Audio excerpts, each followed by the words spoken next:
Hey there team, and welcome back to Moria. I know it really wasn't that long ago that we were at Moria, but I just really wanted to crack at a battle that I really sort of knew what was coming, and I knew it would be pretty dang exciting. So we've got a 5v3 on Moria, which can be pretty damn tricky, but the defenders are certainly giving themselves a decent shot at it. We've got Grizzly Fox, Y2K, and General Kenobi. I've seen General Kenobi kicking about, so he's definitely not I think he's been around for a fair bit, really. Grizzly Fox, 2 of course, and Y2K as well. And we do have 2 dwarves and a Cardlin. So we'll rattle through their armies right now. We've got an Obsidian Guard here, and then over here, oops, shoot. Crumbs. I'm just not going to be able to zoom in too close for the first second. Some Axe Guard of Erebor, some Wardens of Tirn Gorthad mixed in with some Ironfoot Pikes, and we're actually seeing some First Legion Pikes there too. Some Sharpshooters, 3rd Legion Infantry, Dragon Slayers there, Sons of the Fallen, 3rd Legion Infantry, some Tharbad Warhammers there, Mithril Guard, the Blacklock Engineers, of course, Dunedain Captains without an armor upgrade. Why does nobody ever give them an armor upgrade? Really pains me. Guards of Khazad-dûm there, the Thieves of Tharbad, solid choice for a siege. Never take them in a field myself, but I always take them to sieges. And then the Legion Bodyguard, Hearthguard of Ammon Sul, and the Axe Guard. Also a Cardlin Catapult there, some Shield Guard, some more Shield Guard, some more Shield Guard, Sharpshooters there, Erebor Legionnaires, Khazad-dûm Reclaimers, more Sharpshooters, more Reclaimers, some Guildsmen, nice to see, okay. And then all the way back here, some Spearmen, Legionnaires, Pikes there, and some more Spearmen. So we will have Caster Eyes after they've finished doing their deployment, but I just wanted to rattle through their sort of compositions right there as we were waiting for the attackers to deploy.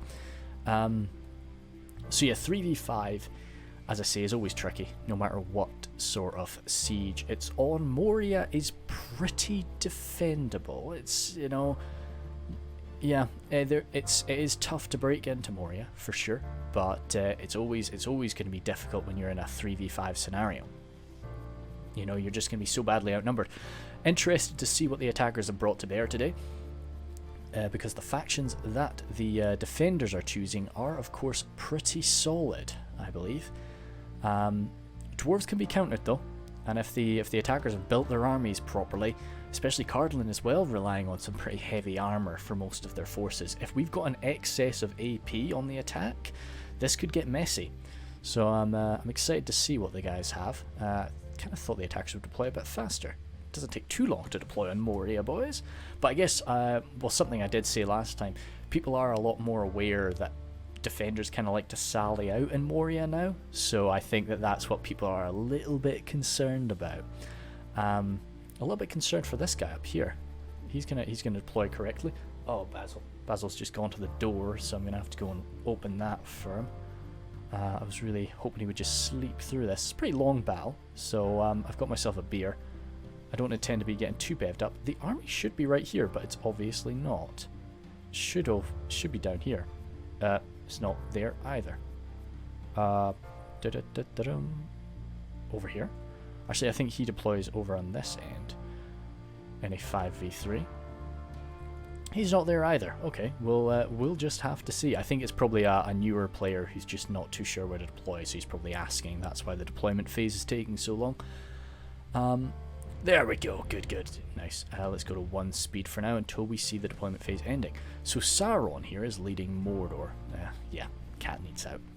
Hopefully that will be the only cat-related disturbance today, we'll see. Sauron has brought Mordor today, so Sauron's been around a bit, so that's not too bad. We got some Oleg High, Moranon Infantry, Sauron's well, great for that AP, lots of Orc Maulers, great stuff, he knows what to do here. Some Orc Fodder, Orc Javes, the Troll Drummers, the Nazgul, great to see, Temple Guard with their AP bows, Mountain Trolls, Moranon Infantry, and some Sauron's well. Again, I very much like his army. That's pretty much what I would have been going for today if I was Mordor on the field. Bwin. Bwin with his Isengard forces. So yeah, Bwin plays Isengard quite a lot. I don't know how he's getting down from there. Oh well. hopefully his boys will be able to just pathfind their way down. He's got some boys. A lot of Baneguard, crossbows, infantry, pikes. We're seeing the ballista there and the trolls off the White Hand, but I'm sorry, I'm not going to be... We're seeing the Nazha, I'm not going to be jumping through that all that much. Got a lot of siege towers just in case he was over here to block the way. Bestri playing as Mirkwood today, so the, really sort of going dark elves for them. Along with all the evil factions. Well, I don't know, we'll see what everybody else is. We've got the Elven King Palace Guard. Hiri Lang, some militia spears of Emendweir. Hiri Peng there. Some blades of Emendweir. Some more Hiri Peng. Some more spears of Emendweir. A lot of militia and a lot of spears. A lot more militia. Okay. The issue is these blades of Emendweir are going to struggle to smash through that armor. They're going to be good in a grind because of that elven skill. But yeah, Eldar Council, some Ents, Elders of the Elven King and the Eldar Council. Oh god, to be honest, if you're going to charge out, you're maybe going to charge out on this army. We'll see how it goes. Well, they'll just be able to outrun you. They're elves. Yeah, no, it wouldn't be a good idea. But yeah, he's going to have to really get a lot of shooting done. Further from the east, from further east is Erest, bringing Rune, Lok Narem, some Lok Scion Rem, Gamp Rem, of course, some crossbows, some tribesmen, more crossbows, great, Variag Mercenaries, Flagrim, some more Scion Rem. In the back here, some Dragon's Wrath Guildsmen, cool, and the Dragon's Wrath crossbows and the Camels Chosen. Yeah, again, no complaints about this army. Happy not to see the Dragon's Breath cannon, to be honest. So yeah, that's nice. Then the last of the attackers, another elven force, really just wanting to see the dwarves pay, I guess. Oh, crumbs. Am I in... I've not changed my graphics. I'm probably going to go change my graphics. Yeah, I think so. I'm not really keen for all this dirt. Let's run through him first so we can just jump straight into it. The Godhilim Enuar, the Gwethi Erthand, then the Swordmasters there, some Nuratino warriors, Archers of Rivendell, Elder Emway Spears, Imladris Guardians, and some Imladris Sentries there. So that's Zoer. So Zoer's, I've not seen him about too much, but yeah, we'll have a quick glance, and you can just sort of see, like, I'd really love to play on the version 2 shaders, but it's just not something I can do because, just look at all this. Like, this is such a these are such beautiful models, and this guy's just got dirt right in his face. It's really just unpleasant. So yeah, we will jump back into this with the right graphics. Be right back. Hey there, team. That's us back. So yeah, much better with the version 1, just nice and untainted models. I know I can actually change it, I think. Oh, crumbs. Where I can actually just go and remove the mud, but I'm not too sure how to do that. I will look into it. General Kenobi is here, and he's got a lot of his troops bulked up on this gate. So, as I say, they're not going to be busting through anytime soon. But, well, they'll be getting through in a minute. But it'll be interesting to see what happens with this defense, because I was talking with Scout a while about just defenders usually will leave this opening area free. Now, I can see their thinking with that. It's actually quite tough to, hold that opening area. But if you do just let the enemy take it, then they've got these 2 sheltered positions. It's, yeah, it really ruins your day a little bit.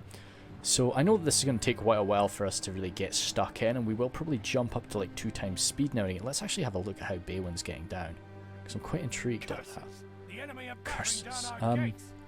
Oh, cool. Okay, yeah. Shoot, duh. So yeah, he's just going to come on down this way. So that means he is joining the Eastern attack force. And it doesn't really matter that he's going to take a very long time to get there, but Rune will be there quite soon. So it'll be interesting to see if Bestri and I can't quite remember who the Rune player is. Erest, yeah. It'll be interesting to see if they go for it or if they wait for him. I would probably go for it, considering how many skirmishers Mirkwood has. I'm sure he'll be able to try and find an opportunity. It's a cool army. I'm interested in Bestie's army for sure, because he really is going to rely on that militia, and he's with a 5v3 you can kind of do this sort of thing. Like, he's definitely taken that army with the intention of, like, I am Pew Pew Man, and well, he's got his palace guard, but yeah, like, generally I'm Pew Pew Man, and also I've got some militia. So, like, other people are going to have to work on the real push, the real attack, which Isengard is capable of that, and Rune's capable of just about everything, which is nice. That's not a dig at Rune. I really like that Rune is a sort of jack of all trades, master of none type deal. And as I say, I wish they could kind of get back to being that and not be the Dragon's Breath faction. No, I do dig at the I like the changes that are coming about the Dragon's Breath. I think it will be very sufficient, and I'm really happy with it. Yeah, so I shouldn't rant and rave too much. The enemy's ram is through our gates. But yeah, so we're getting both the gates burst in, but as I say, I suspect there's just going to be some skirmishing on either side right now. Because he's sort of holding that area, Sauron's really having to come around to the sides. He can't have this area just sort of with some troops hanging around, because he will get shot at. Good stuff, Sauron. Moving the ram out of the way is always a solid choice, I think. So I'm chuffed to bits that he's doing that. Oh, that was a nice zoom right on through Moria. Whereas on this side, I think it's a solid choice to let them come into here so that you can hold them back on this slope. This is I never used to see people doing this. Like, back last year, everybody would defend this area or they would defend the bridge. You know, they would never really hold this place, but people just kind of realized how much of a killing field you could just make this area with your archers, and suddenly it's the end thing to do, which it should be. It's very good. So it doesn't actually look like Mirkwood is keen to exchange any fire, which I don't like. As I say, they may have a lot of archers, but their archers are very important, quite useful in melee for later, and also they don't have great armor. Whereas I was about to call the Runic Forces Wild Men. That was quite a curse toward them. But their eastern allies here are a lot more numerous, to say the least. So they can really sort of die, more freely, especially the eastern crossbows that really, they're not useful in melee afterwards, so you're not too worried about them taking shots. As long as they are going to get their ammunition out, that's all you need. Whereas the Hiri Peng, you want them to be pulling out their big swords and getting some kills afterward, especially with his army composition right now. A lot of troll drummers for Sauron here, so that'll be pretty tasty for these guys. They'll hopefully stay in the fight quite a while. We do have those orc javelins, but you're really not wanting to just hurl your javelins right into the face of these infantrymen. Getting some First Legion pikes taking shots from the Temple Guard. That's some good early use of the Temple Guard. It was just one volley, and then he's decided against any more of it, which is interesting. I would have... I know you kind of want the Temple Guard to go after like a really... Sorry guys. Shoot. It was tough to maneuver. I know you want the Temple Guard to be going after something like the Obsidian Guard or something like that. They're quaking. I love it when the pikes do that little shake. I know you want them going after like the Obsidian Guard or something like that, but I think the First Legion pikes are a solid choice. But again, maybe I'm being wasteful with my ammo again. So hey. Especially considering General Kenobi actually has a spearman behind his pikes. Now the First Legion pikes are heavily armoured and they actually do have that little shield. But if you had the shield guard in front of them, fantastic. Yeah, that's not a shot you want to take. But no, right now Sauron is happy enough just to hold his fire. So let's have a look at the defense here. I'm intrigued to see how this goes, because for the past few Morias we've seen, they've always left this area open. Some First Legion pikes, Axe Guard over here. Hammers of Gundabad standing by. Minheriath, yeah, okay, cool. Thieves, good stuff. This looks, again, right now, as I say, this is generally how you kind of see Moria developing, when it's got 3 men defending it, you always have, say, one person defending one side, one person defending the other, and then the third is a kind of floater. Oh, floater is not a lovely word, but like kind of he moves between, and it looks like they've got a dwarf on either side, and then they have the humans of Khazad-dûm, the Dunedain descendants, sort of mixing between them, and I like that. That's the way I would do it if I was commanding this defense. Not that I'm very good at commanding defenses, but yeah, I'm excited for this. I think they're going to be. The attackers could maybe starve them out with ammo, but those Minheriath archers are going to be helping them out for sure. I don't know. Yeah, it'll be intriguing for sure. No, happy enough to just wait for Imladris to come on in. And this is a good mix as well. We have the just total numbers with quite a lot of monstrous units and elites and just swarms of AP mixed up with the real elite forces of Imladris here.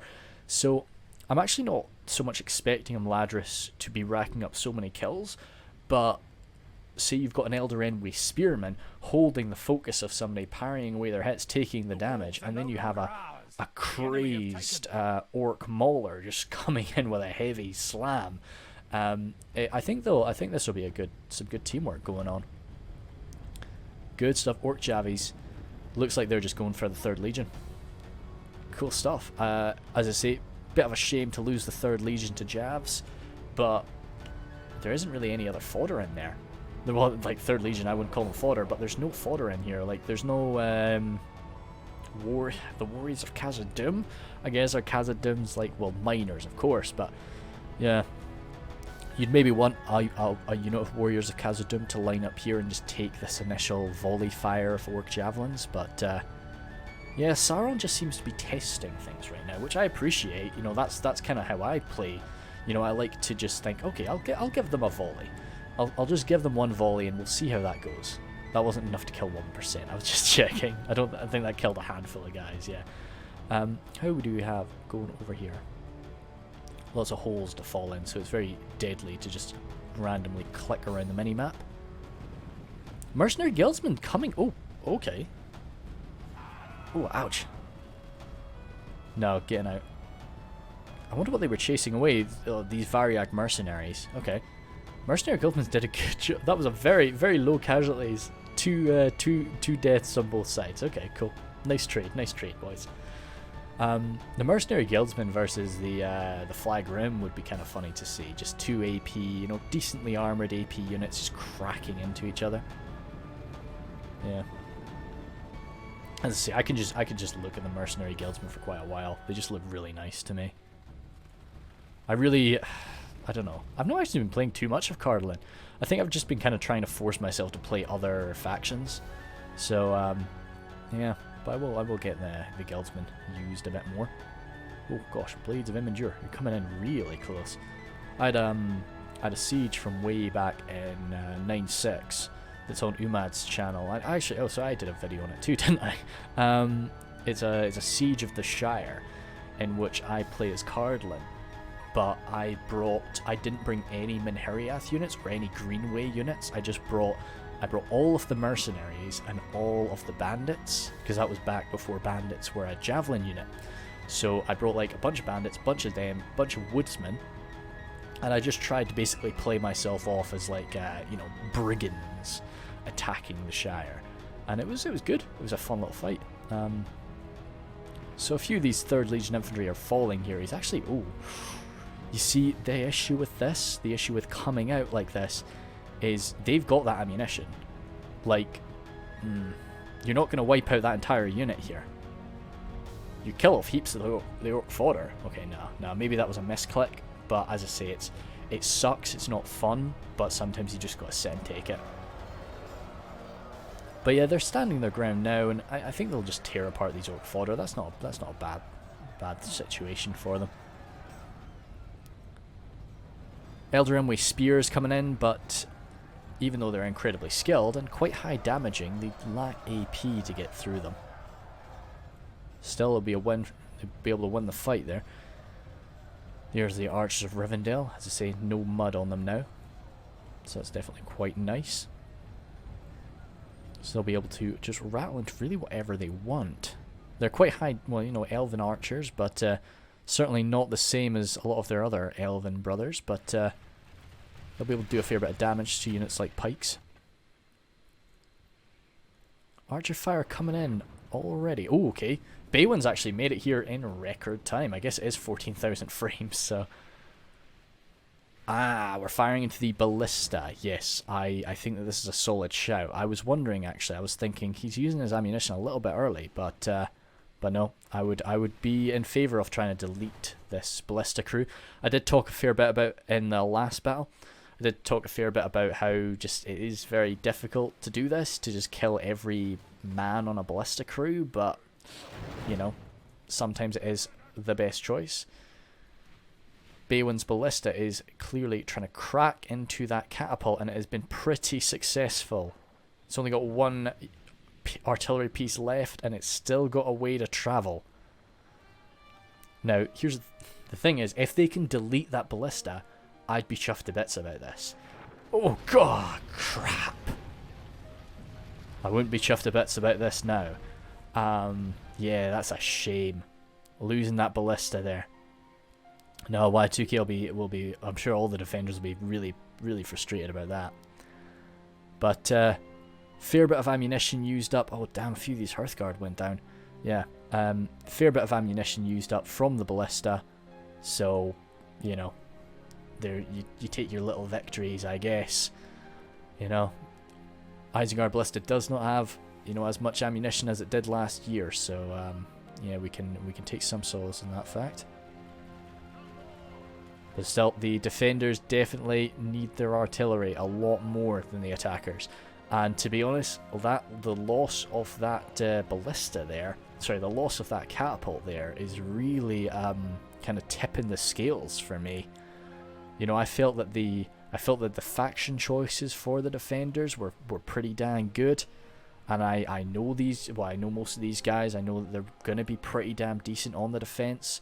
But losing that catapult and the enemy still having a few rounds left, well, a few, what do you call bolts? Ballista bolts? Sounds a bit weird.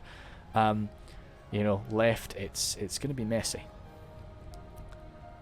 We'll see what those rangers can get up to, and the Blacklocks, of course. The Blacklocks will, you know, no doubt rack up tremendous kills, but a catapult can do the same. Damn it! Oh no! You see. Yeah, the Orc fodder just held them in place, and then the Sauron's Will came in to actually do the damage. Sauron's very good with Mordor. Very good with Mordor and very good with Isengard, actually, which is funny. I see him playing Isengard quite a bit, so he'll definitely know how to use Mordor. Yeah, you're not seeing like a mass amount of orcs there. That was a very good trade for them. And now General Kenobi is having to block with another unit there. The Shield Guard. So the Sauron's Will have an even easier time up against the Shield Guard, I would say.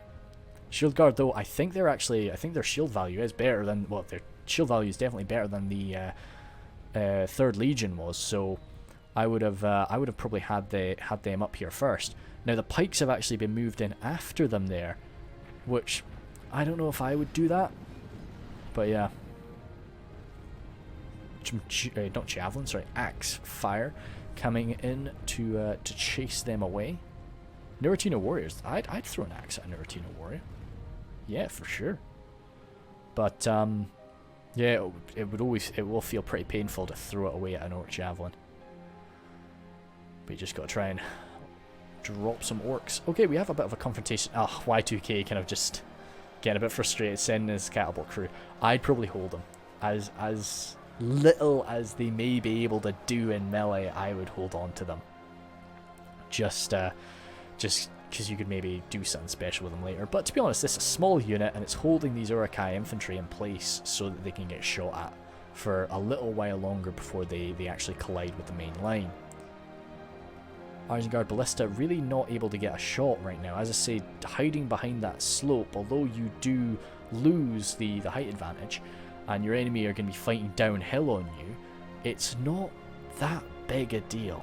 Like, it tires you out faster, And I think that's all it does in medieval. Maybe I'm wrong in that. Maybe you do get a slight sort of skill advantage for being higher than your opponent, but I think that the main thing it does is it just tires you out faster. Which the defenders definitely will be wanting to stand for longer. So, even though it is mostly the shield guard taking these hits, one in every handful is no doubt hitting. Yeah, we saw this guy getting hit there. I would definitely, and it's just a tighter gap. Like, you really shouldn't miss firing at this distance, but one or two of them might. But being that tightly packed, yeah. So the defenders are basically just going to be having to take this punishment for a while. Normally it's the attackers that take the punishment early on, but with these sorts of compositions, it's definitely the other way around. And I do worry on this side of the battlefield. You know, there's a lot of Nuritino warriors, lots of Godhillim, you know, archers of Rivendell, of course, but there's not a lot of javs brought by Imladris. Whereas, so once the javelins, you know, fall away from Sauron, of course, there's no crossbows either. So it's they're going to be relying on their brute force, and I just hope they're patient, because if they're not patient, then they're going to hurl themselves in, while across the way, their allies are using their crossbows, using their shoot. I tried a few times. It's okay. Using their crossbows, using their elven archers. It's going to be, it's just, the attack over here is going to take a lot longer than the attack on the other side. It's going to be a much heavier skirmish engagement. Damn, I really want some toast. Yeah, I don't know. I've been trying not to eat too late at night. Not late, actually. Yeah, I could probably make some toast after this. We'll see what time it is. Variag mercenaries coming forward. They can kind of look after themselves. So, like, if not well, but a little bit, you know. So if these dwarves do come forward to attack them in melee, you know, they do something. This is kind of funny. Is he able to get a shot off like this? No, he's not. He's not targeting that. Yeah, he is going for like the Hearthguard and stuff like that. But it would be funny to just do this absolutely point blank fire into the Ironfoots there. I would maybe coming over, just striking the mercenary guildsmen, but to be honest, you'd be getting nice armor on those mercenary guildsmen and also the little bit of a shield value. Yeah, their arrows wouldn't do too much. Baywin's kind of mixing up his archers with airists here, and you know, this is what I was chatting about in our previous battle, just about taking your time. Now, how much patience are the guys over on the other side gonna have for you to use up all of your archers in the same position? It's, yeah. So I can see why they're kind of mixing it up there, but you just got to be careful. Reclaimers hurling off their axes still. A lot of dead orcs outside, but I'm sure Sauron will be pretty happy. You know, this is kind of a weird situation when you're playing as an orc and your allies playing as, you know, an elf, yeah, you know, or a dwarf. You are the fodder. You are meant to die in place of them. So it's a noble sacrifice sometimes, and it's also very tough for your ally who has to just sit there and watch your army disappear while they wait, and they know that the weight is going to be on their shoulders later on, and it's not, you know, it's quite tricky to keep yourself in position. Those axes coming forward, and yeah, as I say, into the Nuritino warriors, I would definitely be trying to get an axe or two into them. Is that with an armor upgrade, those Nuritino warriors? I think it is. Yeah, they look cool with that. Orc Javies coming forward. As I say, they've still got some javelins. They've taken a few axes, but that's exactly what I would be wanting to take axes on, to be honest. So Nuritino warriors there, they're going to be shooting away for a bit, but they're nice in melee, especially up against, I guess, not really Khazad-dûm's infantry. You know, Khazad-dûm's infantry is pretty well skilled all the way through. Maybe they could find some Cardalin boys to fight, but yeah, either way, they'll do all right. They'd have a better chance up against the Erebor guys. Okay, Mercenary Guildsman coming forward again. It's interesting that he's gone for the Mercenary Guildsman in place of the Minheriath Swordsman. You know, that's Mercenary Guildsman, of course, gaining that AP, but sacrificing even more of their morale. It's tricky. But I guess, like, the way... I can't remember who said it first. I think it was maybe something J-Monster was talking about, where it's like, you know, mercenaries do suffer from that morale, but when Cardlin suffers from morale loss across the board, it's not like an issue. You're already worried about morale from your main line. It's not like when you're playing Khazad-dûm and you grab mercenary guildsmen, and you know that most of your line is going to be standing their ground. It's and so it is a big change. You see, these guys are already winded, and they barely started fighting. And that is the height advantage coming into play. That mercenary guildsman is just not making it back through, unfortunately. Oh well.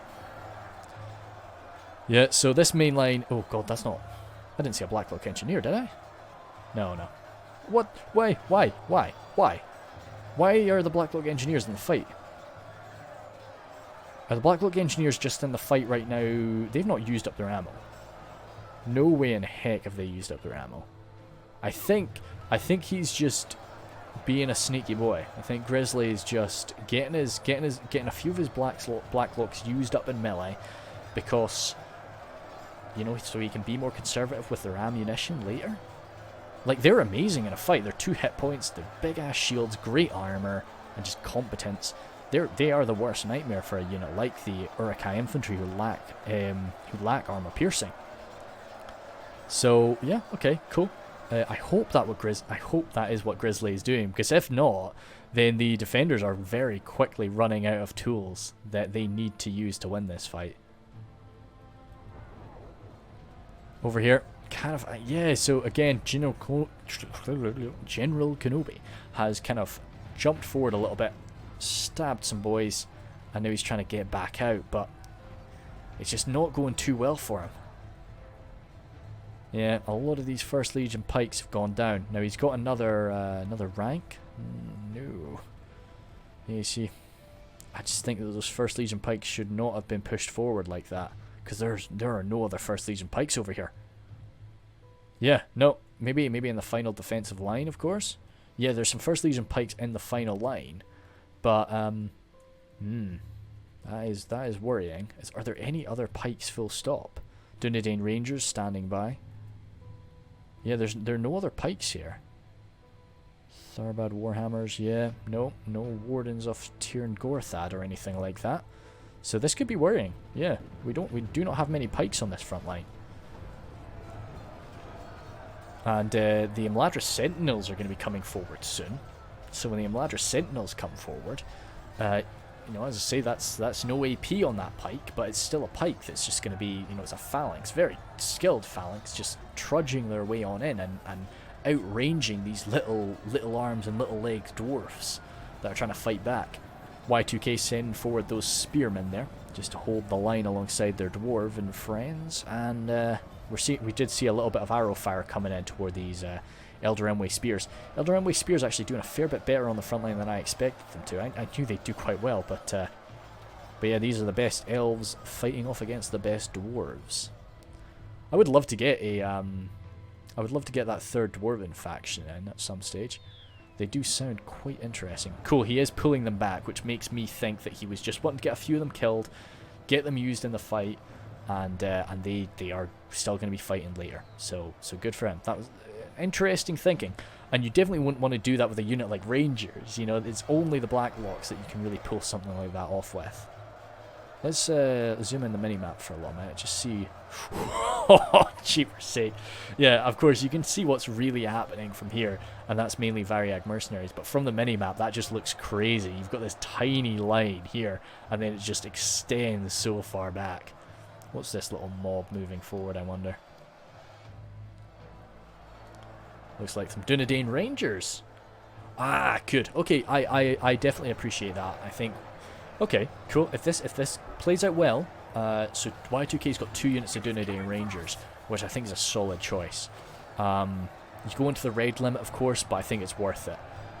You know, the attackers really have kind of bunched up here a little bit, and a lot of these, you know, the Blades of Emendwyr, a lot of those pikemen there, you know, they may be nicely armored, but they don't have a shield still.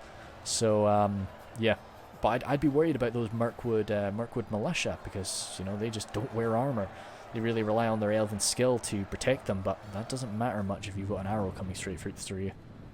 Minheriath archers there, out of ammo, coming forward. Not great in a fight, not as good as the sharpshooters, but nicely armoured, decent shield, so they can hold the line pretty well.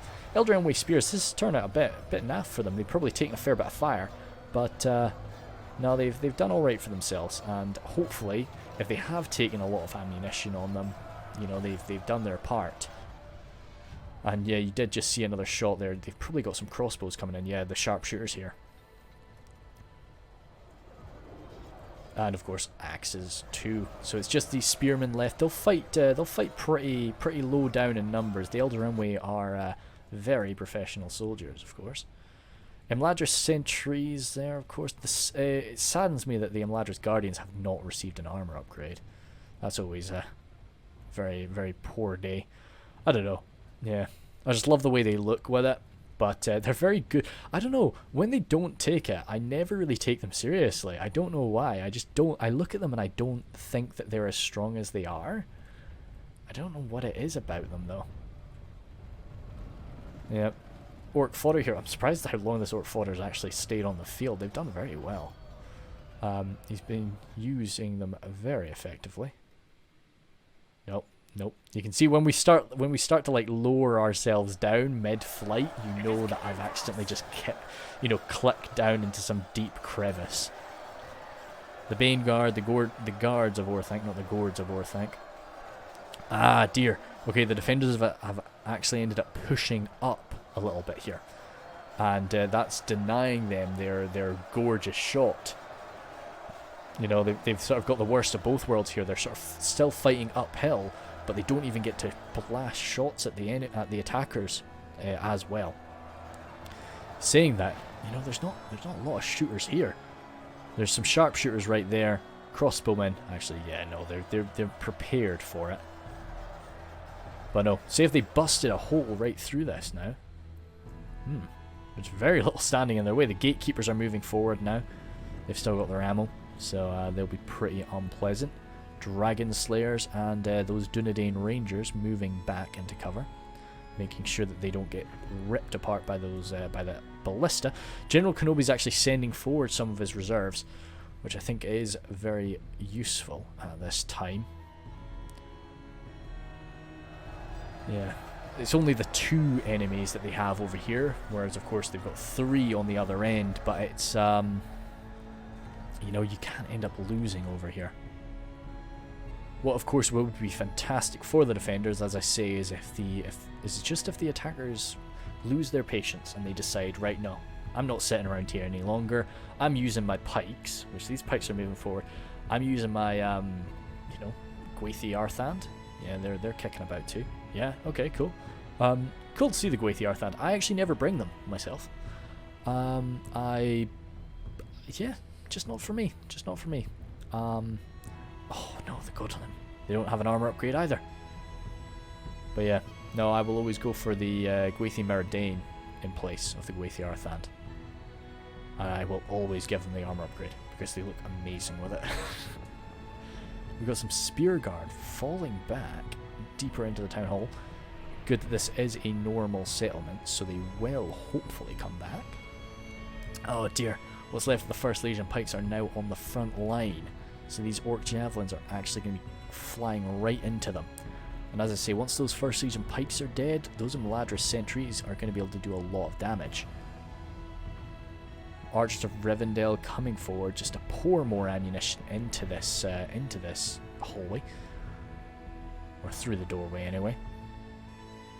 Which will not be good. Okay, interesting.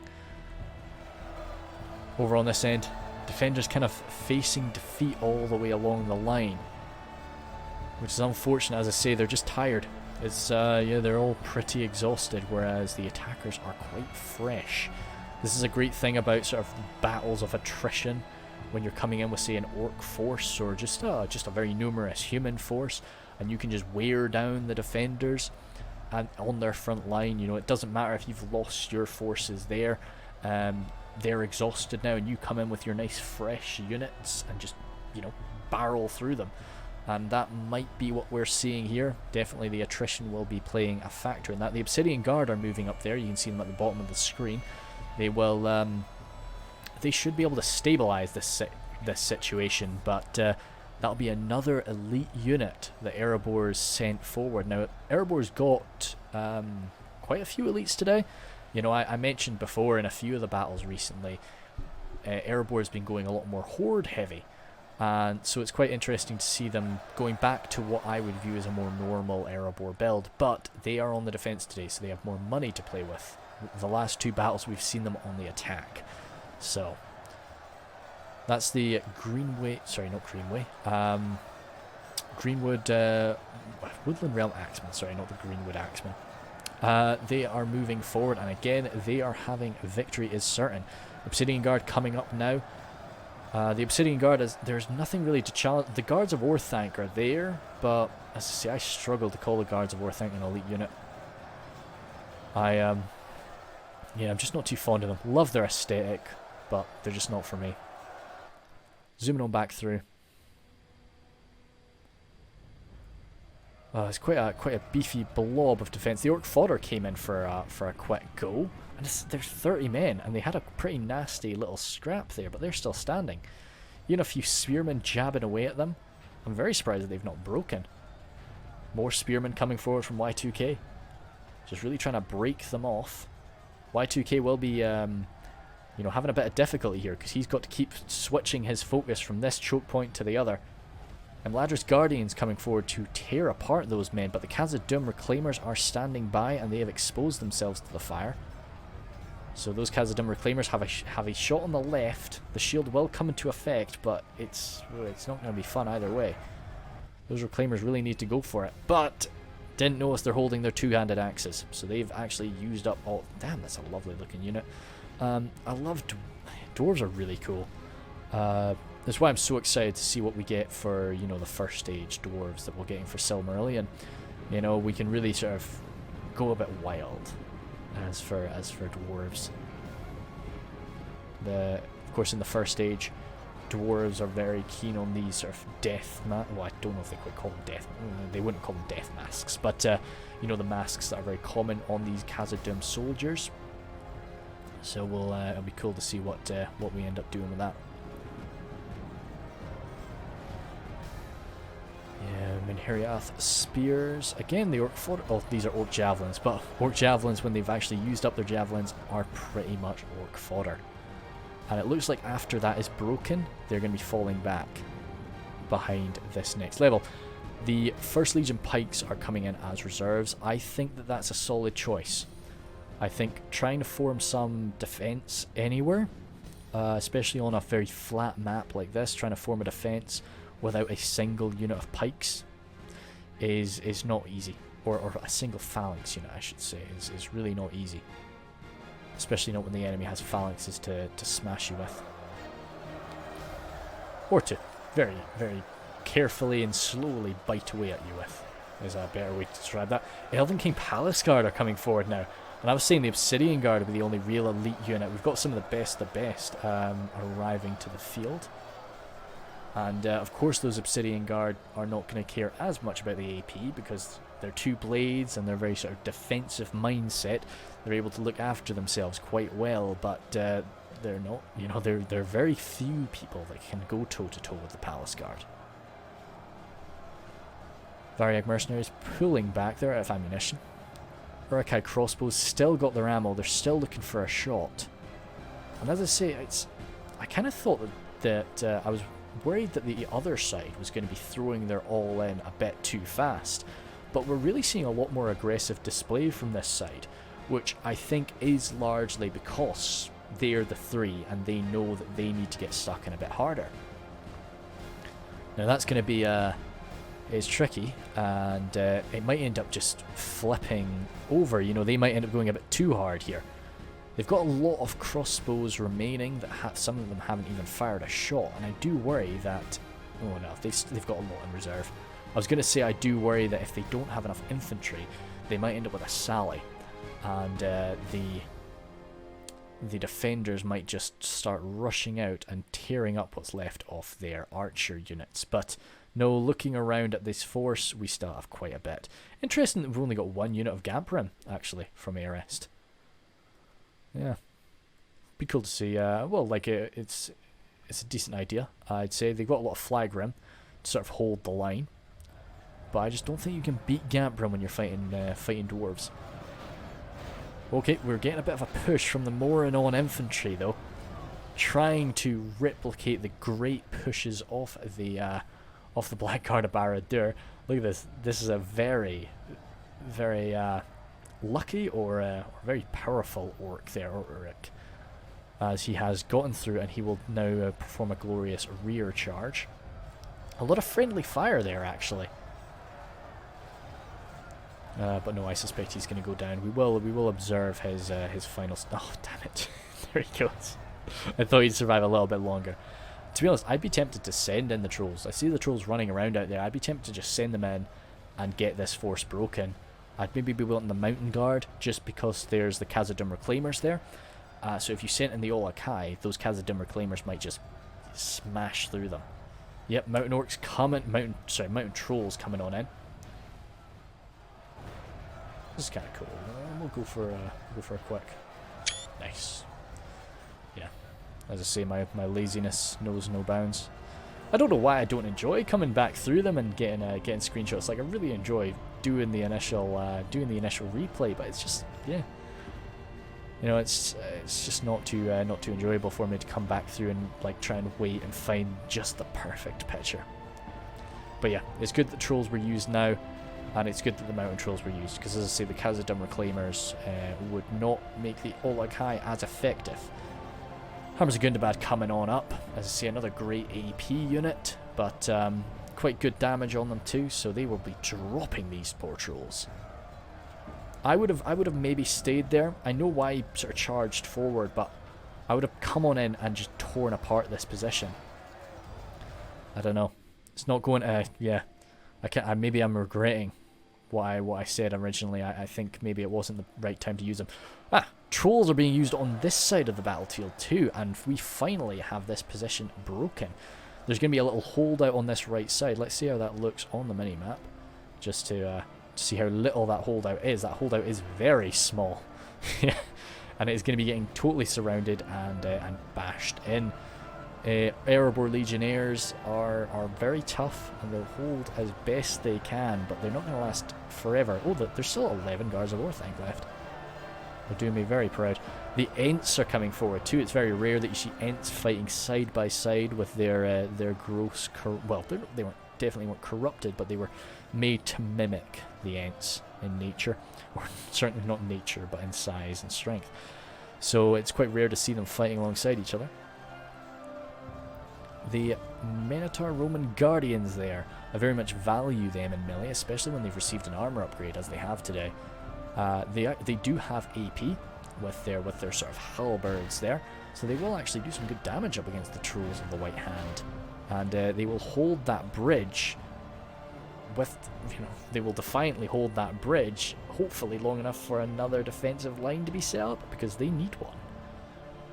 I think they're just going to be holding that bridge for now while the Menheriath sharpshooters and the Ironfoot crossbows get ready to smash them apart. But as I say, they're not going to hold forever. Hopefully, I'd be chuffed to bits if they wiped out those trolls. That'd be great. More gatekeepers coming forward. Sorry, oh no, I just caught sight of them wrong. Erebor Legionnaires looking absolutely glorious. Coming rushing on forward, they will be able to hold the line quite comfortably for at least a little while, as long as they don't receive too much crossbow fire.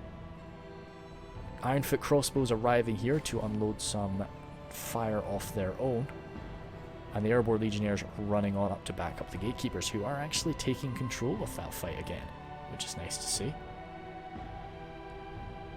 But no, there's not a lot of Erebor in reserve there. He probably has his reserves up on the right flank. Hammers of Gundabad, it's quite interesting that they're continuing to reinforce this position, but to be honest, don't really blame them. It's gone, that defense, that what I thought was going to be just a last stand holdout, has gone really quite well for them. And these poor Imladris Sentinels, third time, Imladris Sentries are actually struggling to make a dent in them. I think Zoeir is kind of giving them, he's giving them sort of mixed signals, and I think he's just giving them the order, and it's like, why are they still suffering defeat? Sometimes you need to just give them a minute to organize, set up, and that, you know, defeat is certain should change. Like, he's just, I think he's just overflowing them with orders right now, and they're just, yeah, they're sort of panic. Yeah, no, I don't know what's going on. I think they need something to stabilize them. I'd maybe get the Guardians in, just to come on alongside them, because it's getting pretty nasty there. But yeah, we'll see how that goes. Yeah, okay, good. Defeat is distinct. Ah, damn. It was sorting itself out for a minute, but now they're actually sort of pretty badly outnumbered on the front line. Well, zoom on out, see what's going on. So it is good to, the attackers have had really good timing right now. That's something that's really quite impressed me. And for crossbows, they can take a bit of a beating from this narrow fire. That's nice. Yeah. Cool. Yeah, just coming on in. They can take a bit of a smashing from that. The spearmen have actually come forward. Looks like they're trying to shield them a little bit, but with this sort of slanted situation, I don't think they're going to be able to shield them too much. Crossbows getting, this is great because when you can really make this area into a proper killing field, because you hold this bridge and then you hold that you hold this slope, and the archers on that slope shoot the men on this bridge, and the archers on this slope shoot the men moving toward there. So it's yeah, it's a great little killing field. Moria can be an absolute death trap if you are able to set it up properly. But right now the attackers have momentum, and the defenders are clearly sort of on the back foot a little bit. They're regaining control. Yeah, they are clearly regaining control, but at the price of the Highborns of Erebor. And, yeah. Well, hopefully these Highborns don't suffer too much. You know, it'd be nice. The Elven King Palace Guard have taken some good damage, and they're actually getting prodded and stabbed by those pikes right now. Oh dear, that's yeah. So that's the Erebor general taken out. So he was obviously part of the Highborns. He died making a stand so that his men could reform, and the Blacklocks have opened fire. So it's a slightly smaller unit. They should be able to fire for a little bit longer than before, but they'll definitely be able to get all their ammunition out. I say that. I don't know. Nah, the Scion Rim. If all those Scion Rim shield walled and pushed on in, no, not with these sharpshooters coming on in now. No, they're going to hold, and they'll be able to get all their ammunition out. And I think that is going to be very messy for this position. Okay, cool. The defenders are back in this on this side. I was losing faith for a while. I really was. But no, they got it. What about over here? Yeah, beautiful push out. Like, as I say, these men were kind of left for dead, so they've already done far better than I expected them to. They'll get tidied up now because they're just so badly outnumbered. But they've taken that down to only 20 Imladris sentries, and they've really kind of, yeah, they've evened the phalanx game up again, which I'm pretty keen for. I'm really just keen to see these orc maulers getting hurled on into the fight soon. I'm hoping that when they do get used, we get just this swarm of AP rushing in, just to smash and hack people apart. Sauron's Will too, great at it. Interesting that we don't have any Blackguard of Barad-dûr, but it makes sense why. But just how effective the Blackguard of Barad-dûr can be, especially in these very sort of tight, choky maps like Moria. But no, the attackers really have, Sauron really built his army to kill rather than to push his way through. He's butchering his way through, which I appreciate.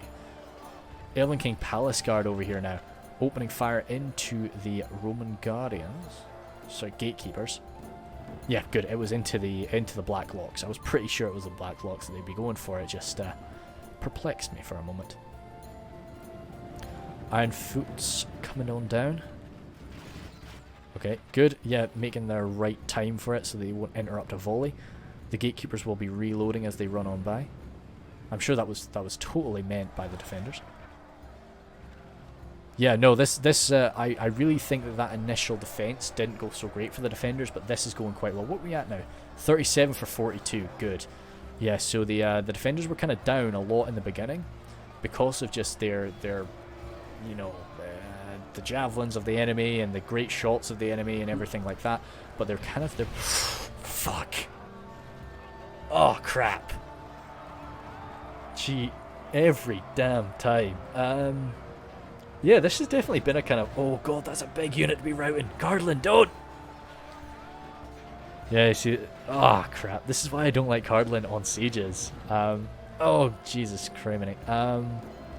Okay, that's changed the game once again. what we at for that? That was definitely that was pretty unpleasant. But enemies lost half their men. But saying that, to be honest, as bad as I thought that was, the defenders are actually the ones that have sort of won that position. And the elders, oh god, the elders of the Elven King just got torn apart there. Ballista is still got ammunition. Yeah, I was thinking maybe those legionnaires could do a heroic charge to sort of wipe out that ballista crew, but no, there's 32 of them. They'd be able to run off. But yeah, this has been a pretty crazy one actually. I every time I'm like, yeah, no, they've got this, they've got this, they've got this. It's yeah, it sort of flips around. But this is the issue over on this end. They really you know, they've invested so much into their ranged units, and they've still got quite a lot of it that hasn't been properly used. Some of these elders firing straight up. Wardens of Ammon Lank, they've used up their ammunition used up all of their ammunition, which is good to see. Elder Council coming up, and some more crossbows, of course. So it's going to be, yeah, it's cool to kind of see it's lots of shooting, and then a push, and then lots of shooting. And then a push, and then, you know, so we're back to the shooting stage over there now. Whereas this has been much more sort of just nibble, nibble, nibble type thing. Oh, sorry about that. Temple Guard are inside. Temple Guard are receiving axes. Oh no.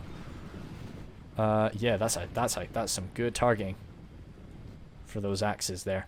The Claimers will be very chuffed to bits with that. So they're running over to the other side, but the problem is those axe throwers are just going to run over there too. But oh well, I suppose Sauron, like, he'll be content that it's like, okay, once that's done, that's all their axe throwers, which I don't even know if that's true or not. Thieves of Tharbad are going to be hurling some little daggers at them, and then the Dunedain Rangers haven't used up too much ammo. I've seen them firing a bit. But maybe they have used up quite a lot of ammo. I will always miss things, even on Moria, when you've only really got 2 positions to focus on. Sharpshooters there, and Reclaimers moving on by. Reclaimers are a little bit slow there. Okay, we've got the Maulers rushing in. But the Maulers are rushing right into a pike line. Yeah, oh dear. This is where I'd maybe, because for me, when I do play as Mordor, Mordor's not a faction I play too much of. But when I do, I really appreciate the halberds. Now the halberds are of course still going to get outranged by pikes, but it's a little bit closer.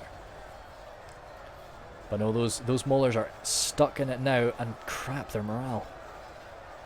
We need those troll drummers a little bit closer, maybe? I thought the troll drummers would be close enough. They've got like 150 meters, I thought. But maybe they need to be moved just a little bit further up.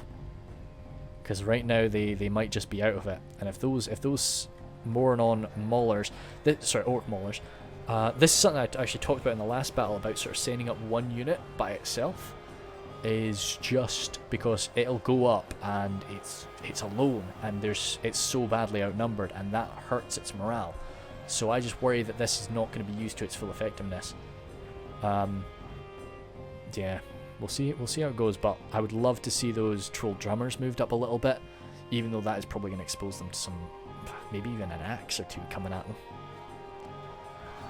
Some more shots coming in. The Narim, the Narim routing through there. Eldar Council. Eldar Council. I always say Eldar. You know, I think of elves, and I think space elves, and I think, you know, degeneracy. So we've got some more fire from the Blacklocks. The Nazhai are involved in that scrap. So we have had elite units being thrown in from both sides. I do keep mentioning whenever I see a defender's elite, but no, the attackers have been using theirs a fair bit too. beautiful with that armor upgrade. Freaking love those gatekeepers. And they will be providing a fair bit of order to this front line, and a fair bit of AP damage, which is great to see. Oh, what the heck? Oh yeah, okay, good. Yeah, lots of crossbows. These guys even sort of not even firing right now, just holding their ammo. These axe throwers might still have a full. Sorry for blowing straight into the mic. It's something I do try not to do.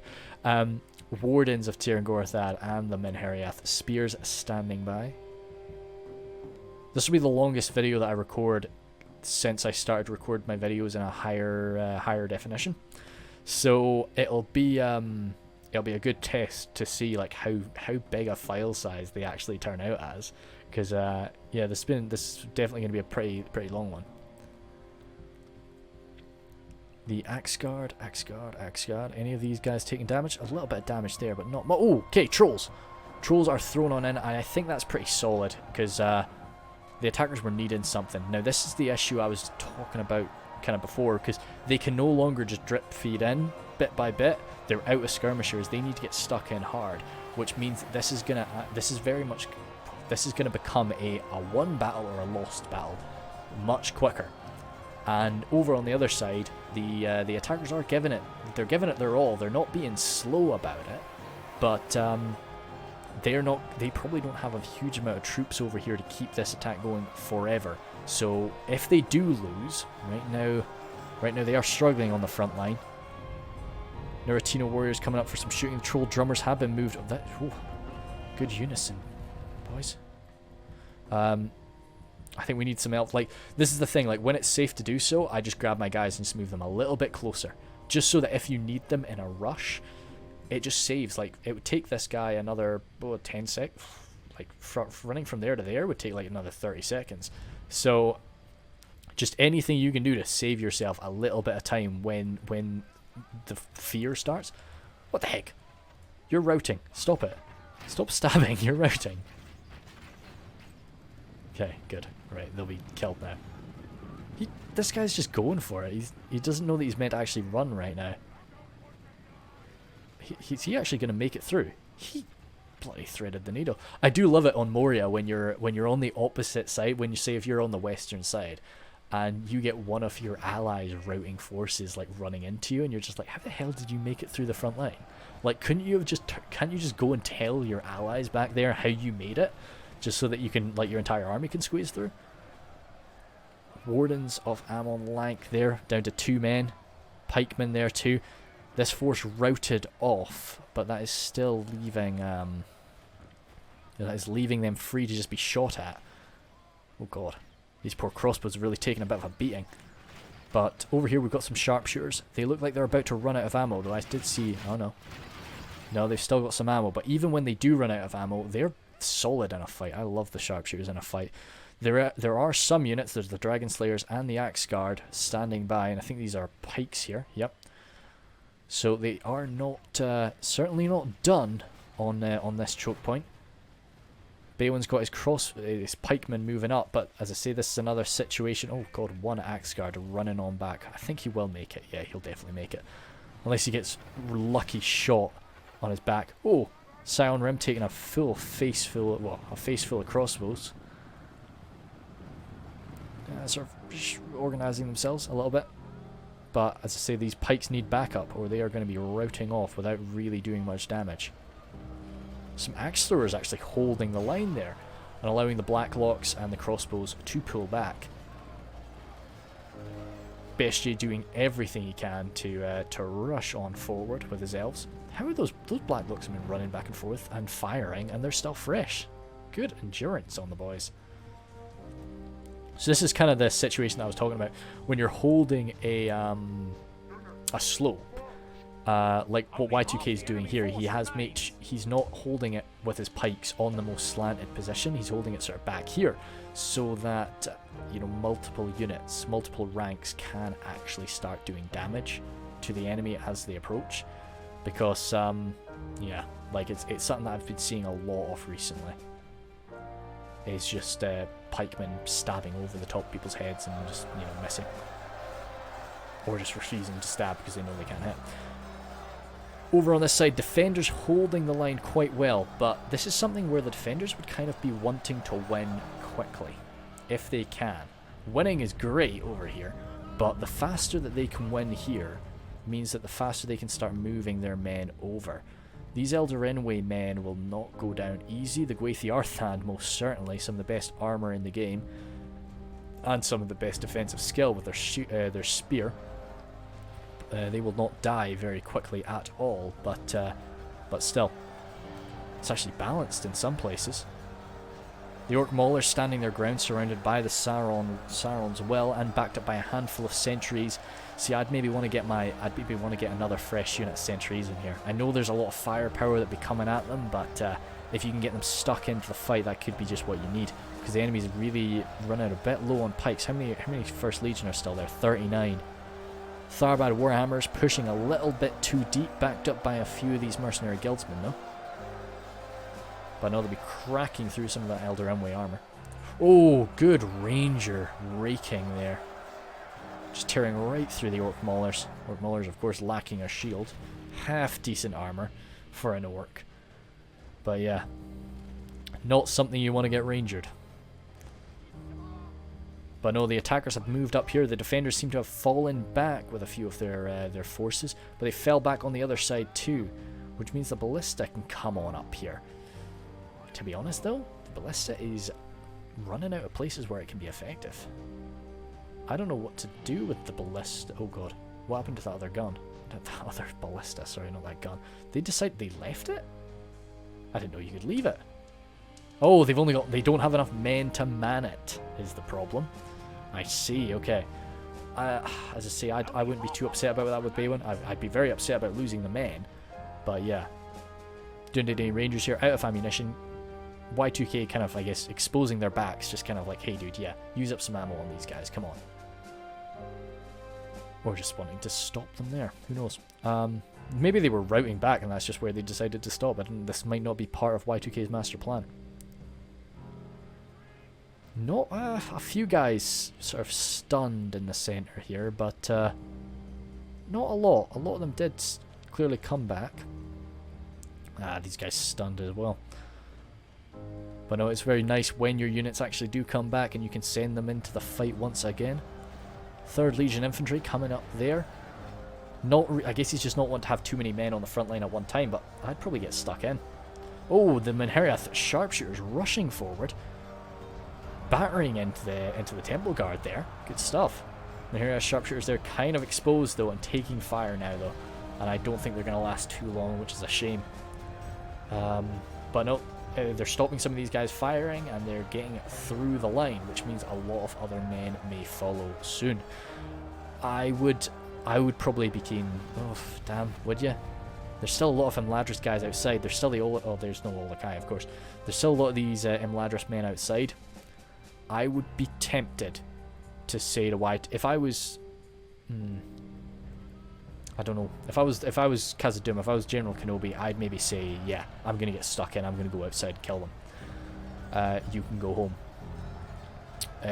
But you're running a risk there. And maybe I'm getting ahead of myself. There's still a lot of these guys inside. So yeah, just kill what you got inside, then think about attacking outside. Tharbad Warhammers act... Oh, that's another fresh unit of Tharbad Warhammers. Yeah, 2 of them. That's pretty cool, going into the red limit for Tharbad Warhammers there. A lot of money flying around, but no money for armor for your Dynadine captain, say Y2K. Interesting thinking. He's got his Urukai archers coming on up here. They've probably still got like half of the unit's ammunition with 14 men. They'll definitely want to use it. That's Mordor's general thrown in, so of course the Nazgul were thrown in as well. Quite impressive that they were taken out. Okay, yeah, so Y2K has realised that those men have stopped routing just before the town centre. War of the Tir Gorthad running on back. What are we at generally? 63 for 73, so the defenders are ahead here. But on this side of the battlefield, we've still got Eldar Council javelins. We're going to be butchering this position. These poor Cardinal men are going to be hurting. Some firepower. Axe thrower fire is being interrupted by the Hiri Lang. Who's that? Who is? Could be Sauron. Yeah, Sauron's used up a lot of forces there, so I would not. Yeah, he's drumming his way off the battlefield now. Yeah, yeah, that's fair. That's fair. Temple Guard, 16 Temple Guard could have done a bit of damage, but no, it wouldn't have been game changing, I don't think. So that is leaving Zoeir by himself, which is a lot of responsibility. And it's going to definitely mean that Y2K can maybe grab a few of these men and start sending them back up. Depends on what they want to do, as I say. If they're going to charge outside, they're going to need more men in order to do it right. Archers of Rivendell falling back here out of ammunition. Certainly not professional soldiers, but skilled with the blade, so they can hold the line as long as they don't get shot to pieces. Brune and River Wards, however, yeah, they'll do the business. Hammers of Gundabad cracking down onto them though, and pushed in from the side by 3rd Legion infantry. So as I say, this is really some best of the best. I do enjoy watching that. Like, I love seeing Numenor fighting Imladris, Numenor fighting Khazad-dûm, Khazad-dûm fighting Imladris, so on and so forth. It's always fun to just see the best of these races. And I guess, what would we call the best of the orcs? Like, I guess the Uruk-hai? I think sometimes, to be honest, Angmar, you can bring a very, like, I like to do this sometimes, and it's worked to an extent, is to bring like an exceptionally elite Angmar army, and you know, dish out armor upgrades everywhere. Get don't screw around with the Angmar Marauders. Just get the better guys, Guardians of Khazad-dûm, Blackwatch Legion, so on, and you can make a right mess of the enemy sometimes. But of course, that leaves you lacking in numbers, and I definitely wouldn't recommend it for an open field. Oh damn, these poor Hiri Lang taking axes. Those axe throwers still remaining there. Balchoth tribesmen though. They hopefully still have their javelins. Elders of the Elven King hurling forward, and there's still 2 of those Palace Guard left. So they're interrupting the crossbowmen of Y2K, but the Dragon Slayers have come in to grab them, and then the crossbows are falling back. These axe throwers now perhaps running out of axes. No, see, that's a kind of a heavier axe. Maybe that's how you tell. That's sort of like a heavier golden axe. Whereas when they run out of axes, I think they use more of a more general axe. I don't know. We'll try and look at it later. Yeah, like this, like these ones. Yeah. So okay, that's cool. I'll look out for that in the future. It's always hard to tell sometimes when a unit has or hasn't used up its ammo. So we still got about 10,000 frames, over 10,000 frames. That's crazy. But these Imladris forces are going to take a while to fall, no matter what happens. Hammers are good. Tharbad Warhammers coming forward. And as I say, I think the elite of... I think Imladris' elite needs to come forward now too. The Gwathi Arthan need to move up. Because right now it's looking like a situation where the main line of Imladris is going to just be falling. These men still have ammo, actually. That's a full unit of Archers of Rivendell with a full stack of ammo. Eldrainway Swordmasters, to be honest, like I view them kind of as an elite unit. Gwathi Arthan there. There they are. Ah, damn it, dude. Yeah, like I think we need the elites in. But yeah, Y2K starting to pull some of his men back. They are out of ammunition anyway, but actually, were they the 6 guys? They were the 6 guys from the other side. Did they just run over here for to just chat to their buddies, tell everybody how it went? Dude, fucking everybody's dead. Okay, Y2K looks like he's sorting himself out now. I thought it looked like he was pulling everything out there and just sort of leaving what was left of the Khazad-dûm forces, which, to be honest, I don't think that. Yeah, it's kind of turning around. And as I say, I would come forward to the Gwathi Arthan, end shield wall, plop him right there, and just get him stuck right into the thick of this position, and then maybe break them out of shield wall and just stab. You know, like just get stuck right in. But no, maybe I'm a bit too aggressively minded. Imladris is not my faction. But yeah. 9 guildsmen. Sorry, 5. I can't count or read, I'm afraid.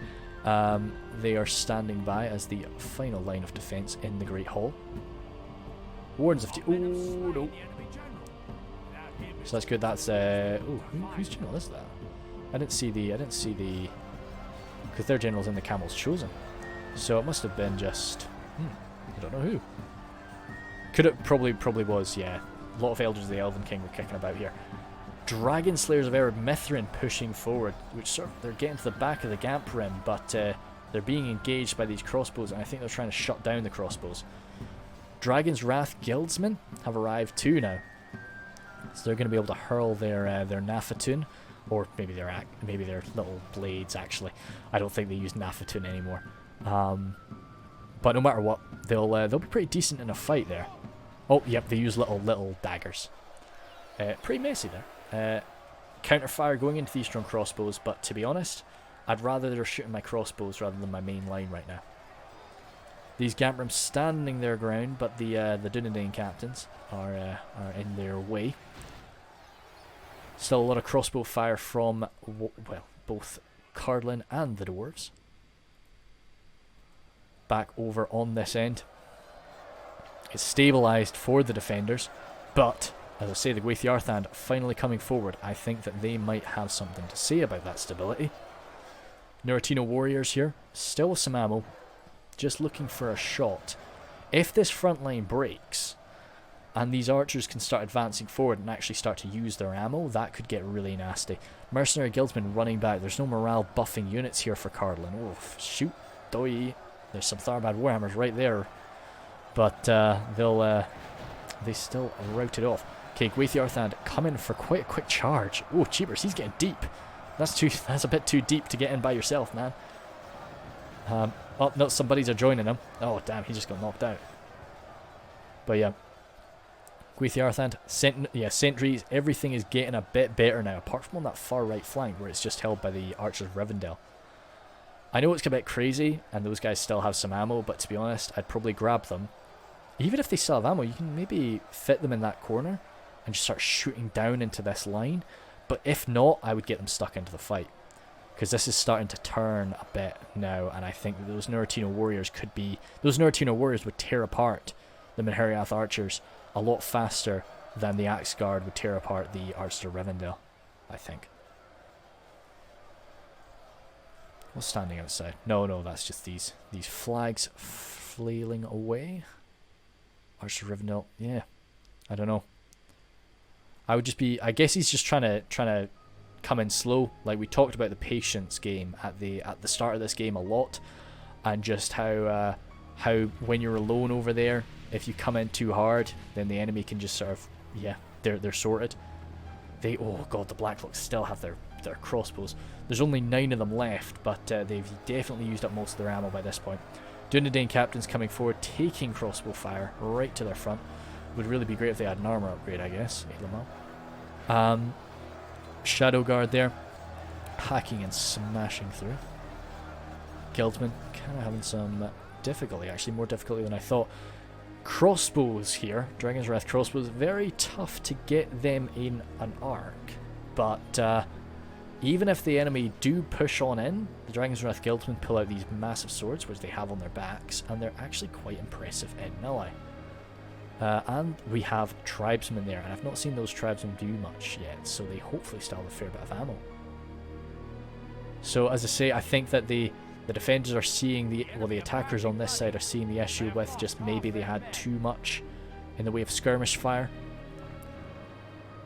But we have quite a heroic push here. These crossbows actually managed to get off some volleys, and the Narem are pushed right into the middle of town. Sorry, I didn't see this, guys. I would grab... I know he's definitely got his micro over on the other side, but I would definitely grab my Sons of the Fallen just for a quick... get them stuck in.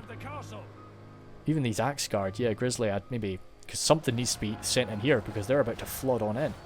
Well, they are flooding on in, so you can see. These Wardens are kind of struggling to get themselves into a good position to stop them. The Naz High... okay, they've got an open field now. They need to rush. They need to rush before the Ironfoot Pikes close the gap. Okay, they're attacking that side. There's still an avenue. Let's have a look at the minimap, just in case I'm not seeing anything. Cardlin's generals dropped there, but no. Oh, it's a bit messy, but they're gaining ground here. What we got going on this side? Minheriath archers running back. Gwathi Arthand winning this fight. Not many Tharbad Warhammers remaining. Swordmasters going toe-to-toe with the Axe Guard. They'll definitely win there. And then the Archers of Rivendell, as I say, the Archers of Rivendell and the Godhelim still have all of their ammo. Nuratino warriors engaging in this fight as well. Thieves of Tharbad, I didn't even see those guys. Damn, they're good. So they're just tearing people apart up here, but not quick enough, and just not, you know, it's just very elite forces that they're up against. So that is going to leave Imladris free to advance. And now the issue is, I think that his allies are going to be defeated before he gets here. We'll see how it goes. It is now, you know, tables have totally turned, and the allies are going to be done first, and then the defenders are going to be able to turn around and face him. Camels chosen here, going toe-to-toe with the Sons of the Fallen. Yeah, the Sons of the Fallen, because the issue is the Sons of the Fallen, of course, do not count as a... well, they don't suffer from the spear malice. So it's a bit of a nuisance to fight them. The attackers have gained this ground, which means that they can fire off some crossbow shots from the Dragon's Wrath crossbows. With a lot of the time, the Dragon's Wrath crossbows, you don't really care what you're shooting at. You know, especially at this stage, I think Arest is just wanting to cleanse this battlefield a little bit. Just, oh gosh, little by little these attacks are coming in, and it's just not... Okay, cool, they did make contact. But I was going to say, you know, it's just the Dragon's Wrath crossbows are just dealing with some of them and causing them to rout away. Oh god, these poor wardens. I wonder, when a unit crouches like that, are they still their full height? For, in terms of... these shots are going over the top of these guys. Yeah, no, that hit him normally. But, I don't know. Yeah, because it'd be really funny if yeah, some of them are missing. It looks like when they crouch down, they are actually shorter. They become hobbits. Fantastic. Tharbad Warhammers are routing off, only 3 of them. Archers of Rivendell firing into them. Makes sense why they're firing into them, to be honest, but I would really just... I think he needs to just rush. He needs to just get stuck in and, you know, get those Archers of Rivendell placed, you know, here as quickly as he can, and get the rest of his army rushing on up as well. I think he's probably tidying up back there, though, to be honest. That makes sense. There's probably still something fighting out. No, there's not. Where are they? Where's the Godhelim? Godhelim marching up, but yeah, no, we need to move. So where? We must go. Yeah, so I think he is. He's gonna be coming, but he just needs to make it fast. Some of these hammers are going to bad, taking a bit of crossbow fire. Some good. Oh, okay, shutting down the Rangers. Definitely, you know, it's a bit of a shame to use the crossbows on them, but yeah, makes sense. Baltroth tribesmen trying to get some volleys in. Mithril Guard have come forward. Now, this is really a case of just wanting to engage them with something and shoot the heck out of them with everything else you have. Which Arist is doing a really good job of that right now, actually. A nice point-blank crossbow. Okay, he's wanting to move out. That makes sense. Move out of the way so that the Dragon's Wrath... That's some good fire. That's some really good fire, boys. Yeah, it's been a long time since I've seen the Dragon's Wrath crossbows getting used quite well, and this is top tier. Because if they can shut down the Mithril Guard, which they are doing perfectly, then that might well, that'll definitely give them a good leg up. The Mithril Guard are an amazing unit, and these Shadow Guard are doing a great job of just holding them in place. Hammers of Gundabad coming up now, but we're just getting some more just tearing through. But the Hammers of Gundabad will shut them down, but as the Hammers of Gundabad run up, they're taking javelin fire. And little knives coming in their back. Everybody's backing each other up here. This is beautiful to see from the Men of the East. Oh, Dragon's Wrath Guildsmen having to be sent into the fight now. Ah, the Mithril Guard are still alive. They're hopefully going to be very bloodied. But you've got to be pretty damn bloodied to lose a fight against the Baltroth Tribesmen. If you're a Mithril Guard. Baltroth Tribesmen can kill a few things in melee. What we got going on here? Okay, good. He did make ground. That Elven speed did get him up here. And Archers of Rivendell just pouring ammunition in, which I think is a solid shout. I think it's not a good idea just come rushing forward with your melee forces. I think just shoot them to pieces, have them send units like the Sons of the Fallen at you, and then just smash the Sons of the Fallen outside. How is this position going? Ah, damn. It's just few men and few Nazhai left from Baywin, few camels chosen remaining. I'm not seeing an elf on this side of the battlefield though. I don't know what's happened to our Mirkwood boy. I think he's gone. He's been gone for a little while. He was brave. He was the first guy in, to be honest, so it's fair. So yeah, fighting to the death over here, the crossbows. And yeah, once that position's done, that's a lot of men that can come over this way. Damn, Elderunwy Swordmaster's really struggling up against these Sons of the Fallen. Archers of Rivendell falling back. This is actually something I was on the attack in a battle once that didn't go so well. And I ended up actually having to defend this position here. But I defended this position here and I had my archers lined up here. So I was able, as the enemy were charging down at me, and then I had another spear unit at the bottom as well too. And I killed like a large chunk of the enemy army, just like that was charging out at me. We still lost the battle, but hey, it was good.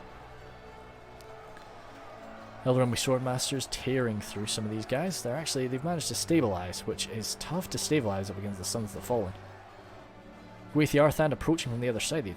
Gwaith Yarthand actually losing that fight, which is quite surprising. Some of these men running on back. Do we have much left up here? Oh damn, the Hammers are good and bad beating the crossbowmen. I guess it's even numbers. 19 for 19. Okay, it's definitely not 19 anymore. Actually, sorry, I think I was miscounting. Yeah, definitely. Yeah, oh, jeepers sake, they actually got cut to pieces there. Axe Guard of Erebor here, wiping out, oh, the Ballista team could have, yeah, just fall back. Just hope that they forget about you. Hope that they focus on the Elves, and then you can come back and remount the Ballista. Now, of course, this is when you leave one unit ready to smash them, but the defenders don't really have a huge amount of units to spare right now. Camels chosen as... This is definitely how you sort of deal with these elite units. If you just heavily outnumber an elite unit, if you throw a normal men-at-arms at them, unless you get very lucky with stun locks, they can cut through heaps and heaps and heaps of men-at-arms, but if you come at them with these pikes, they just can't close the distance. So yeah, this is how you do it. So he's Grizzly Fox is handling this very well. One Dunedain captain remaining. Come on, my man. Wipe out some Nazhai. I know you don't have an armor upgrade, but you're still glorious. I don't know what it's about Dunedain captains with armor upgrades. I just really like them. But no, Camel's chosen. Go, get up. Oh, Nazhai. Getting back up. I thought he was down for good. Good, another slice there. Getting backed up by some of these Ironfoot crossbowmen. I just want to watch him kill something or watch him die, and then I'll jump back to the other side of the battlefield because I know as soon as I stop looking at me, I'll die. Okay, no, I really have to check out the other side of the battlefield. Okay, no. Gwaith Yarthand over here. Ah, damn, yeah, the Guards of Khazad-dûm are not easy to beat with, to deal with. Imladris sentries doing a good job here. The River Wars actually maybe running around. I don't know what they're doing. Godflame Enuar. As I say, yeah, you could get them there. You could fire onto the side of the Guards of Khazad-dûm. Let's go, Archers of Rivendell trying to find it. Yeah, great, cool. See, this is what I was doing. So you can just use the slope to your advantage there. But on this side of the battlefield, I think it is totally tidied up now. We're not seeing it. Oh no, there he is. I thought we weren't seeing a Dunedain captain. Come on, finish him off. He's on the ground. Don't be glorious and let him get up. Don't cheer. Good man. Okay, nice. Over on the other side, of course, just stabbing away at the few remaining Nazhai. I really don't know. Like the Nazhai would handle like a full unit of Nazhai would definitely handle a full unit of Dunedain captains, I would believe. But 1v1 like this, I mean, who's suffered more punishment? It's hard to say. The The crossbowmen are standing behind him, just sort of letting this happen. Oh, that was the general! Oh crap! Once again, I just kind of didn't see an Isengard general. I didn't see him in the last battle either. Oh, ripped apart. Well done. Fantastic. That's good to see. Right, back to this. So pushing on up, Godhillim rattling shots into the guards of Khazad-dûm. So this is pretty good, where their like high mass arrows are just throwing them around to make them, like, you know, they can get more shots on them basically. But they are going to make contact, and that's 44 guards of Khazad-dûm still. Yeah, and they're backed up by some Sons of the Fallen. No, the Godhillim just cannot match this, I don't believe. They're good. They are very good, of course, but you know, the guards of Khazad-dûm have 3 hit points as standard. So a Mithril Guard coming in now too. Do we have any fighting going on this side? Damn, the last few Swordmasters have fallen. Axeguard coming into the Arts of Rivendell now, and they'll be slicing through them. They're feeling good right now, but no, they're not going to be feeling good for long. Godhillim, yeah, defeat is certain now. The guards of Khazad-dûm are just very tricky to beat. But no, this was a really good one. I was dead in. I was really keen for this. Oh hell, we have a push. 4 Camels Chosen pushing into the center of the town, taking ranger fire, taking crossbow fire. But damn, no. 1 man left. Come on. Oh no, he's gotten back up. Oh jeepers, he is unstoppable. Okay, we stopped just there, but you know. That was a very accurate volley. These Camels Chosen have gone through a hell of a lot of punishment. Quite impressed with them there. That's another admit defeat. Don't know who from. No? It could be Rune. No, definitely not Rune. Could be Isengard. But no, as I say, so this was a really good one. I think it was pretty damn close, to be honest. But yeah, I think it was just, had, say, Mordor swapped places with no. I think had Imladris swapped places with Rune, maybe? Yeah. Imladris swapped places with Rune. That would have meant that both sides had a crossbow.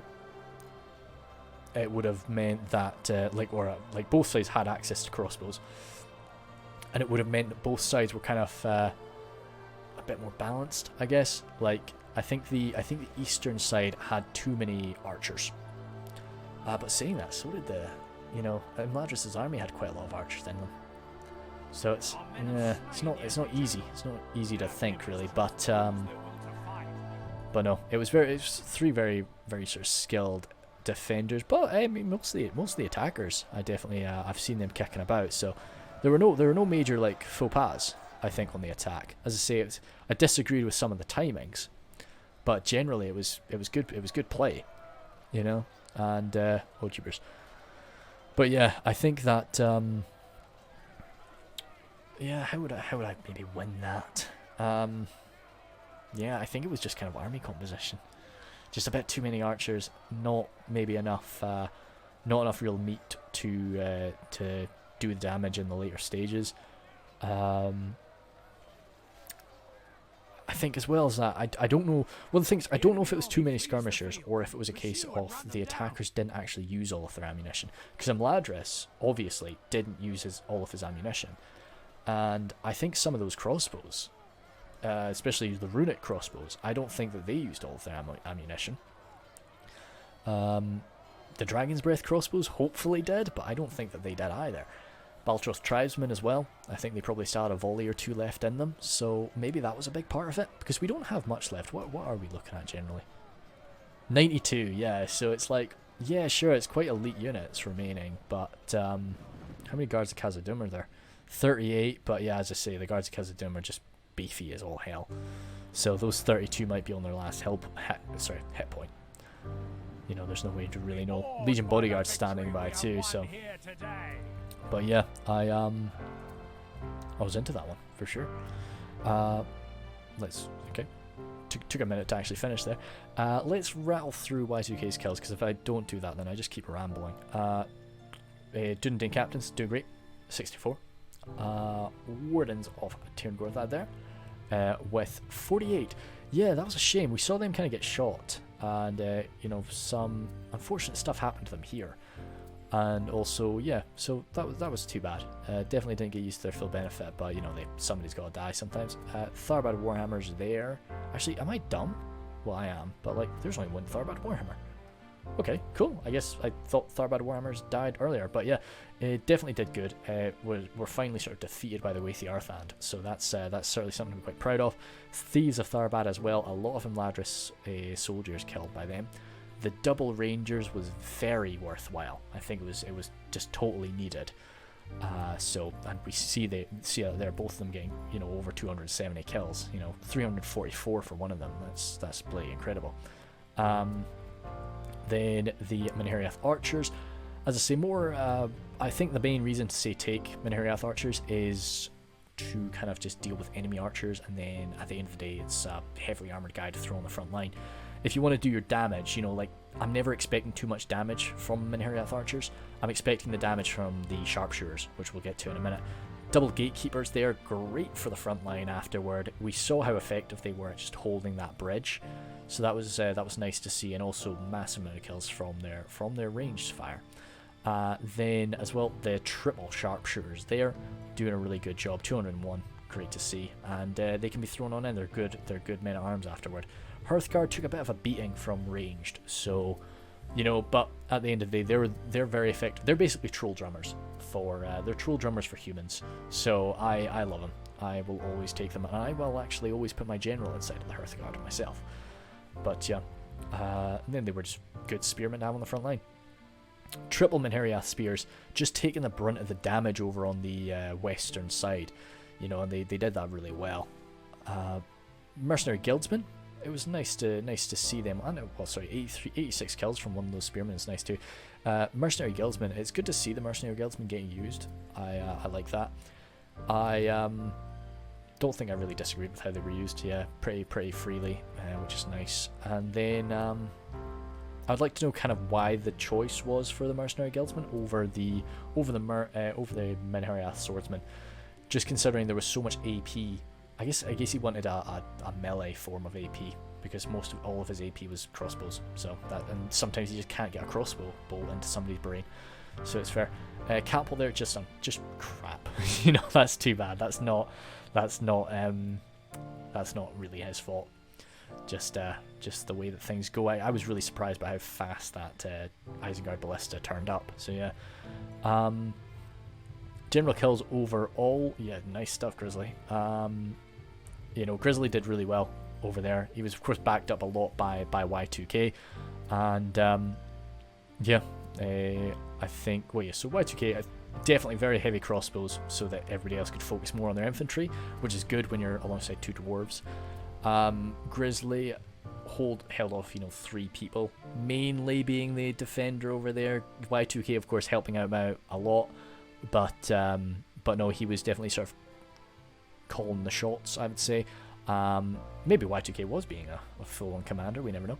But no, I think he handled things quite well. Definitely handled the kind of when they did break through lines, forming a secondary line. It was great to see that, because you don't see that so much in sieges anymore. Once the front line falls, it's fall right back to the final defensive line.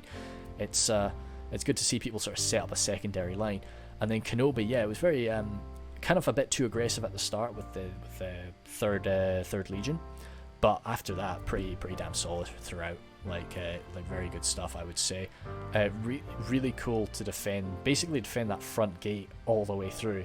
You know, all the way through to the very end. So that was impressive. Beshe coming in at the front. Definitely very heavy militia focus. Took a lot of ranger fire, which Mirkwood militia is tough to deal. Well, it's really low armor, so it's really tough to handle it properly.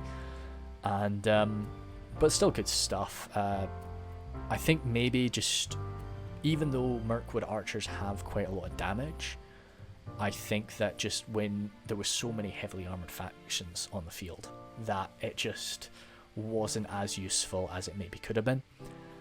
But all in all, yeah, first guide started be coming in there, so it was some good stuff, and very free to use the elites quite quickly, so that was nice to see. Baywin there, great ballista play. When the enemy falls back to that final choke point, it's really tough to use your ballista properly, but still he handled himself quite well with it. Yeah, overall, pretty dandy stuff. Very fast getting there, so that was nice. Sauron, I thought Sauron did really well. I was chuffed to bits with his play, with his sort of javelins and such early on, and his willingness to sort of take a beating. Very unfortunate, because I loved his army. Like, his army was the exact. I maybe wouldn't have taken the troll drummers myself, but I would have taken just about the exact same army that he took. So I was really surprised that it didn't work better. But yeah, Zoer racking up the most kills, actually. That's quite impressive. But still, I think that Zoer, I would have loved to see Zoer be a little bit faster. But I mean, I didn't know he was racking up that many kills. So obviously he was doing something very right, So yeah, no, impressive stuff. I would say though, when I'm fighting the dwarves, and again this is another just AP thing, I would always get the Gwathi Meridain, because Gwathi Meridain are just, that big old hammer just smashing dwarves apart. So yeah, that would be my thinking. And then Eris there, absolutely, this area here, this was some of the most gorgeous freaking siege play I've seen in so long. Yeah, it was beautiful to just see, the crossbows come, the Dragon's Wrath crossbows come in, the Baltroth tribesmen, even the daggers coming in. That was so cool. So all in all, yeah, fantastic fight. So thank you very much, Y2K, for this one. And I'll catch you guys later.